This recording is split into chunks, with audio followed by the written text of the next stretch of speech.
নমস্কার। নমস্কার। কি নাম আপনার? সুমন দাস। কতদিন হলো রাস্তায় আছেন? এই রাস্তায় আছি, এই বাবুর বাড়িতে আমার মাকে কাজে পাঠিয়ে আমার হাল এরম হয়ে গেছে। 5,000 টাকা বাবুর বাড়িতে ধার চেয়েছিল আমাকে ভ্যান কিনে দেবে বলে।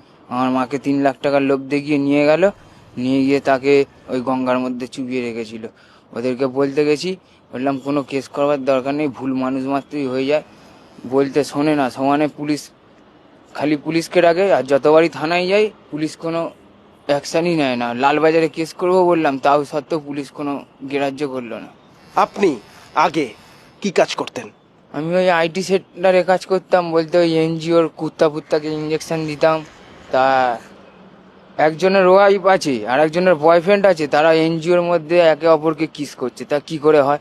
পড়াশোনা কত দূর? ওই যাদবপুর ইউনিভার্সিটির প্রফেসর ছিলাম। হ্যাঁ, যাদবপুর ইউনিভার্সিটির প্রফেসর ছিলাম।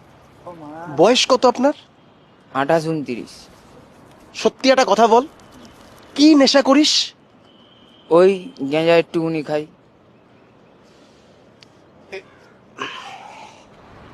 হেলিকপ্টার প্লেন সব চালাতে পারি, কোনো কাজ হবে? হেলিকপ্টার প্লেন সব চালাতে পারি, কোনো ছোটো মোটো কাজ হবে? যারা এই পথে হাঁটবে তাদের সবারই তার কাটবে।